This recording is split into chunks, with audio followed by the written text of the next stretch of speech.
मुझे बहुत भूख लगी है माँ, मुझे खाना दो, नहीं तो मैं भूख से मर जाऊंगी माँ। अब बेचारी टुनटुनी के पास उस जंगल में जाने के अलावा कोई रास्ता नहीं बचा था। अब भगवान के भरोसे मैं तुम सभी को उस जंगल में ले जा रही हूँ, इसके अलावा अब और कोई रास्ता नहीं बचा।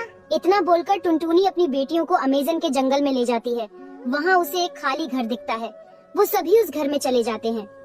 मोनी बेटा, मैं तुम सभी के लिए खाना लेने जा रही हूँ, मेरे जाते ही दरवाजा बंद कर लेना।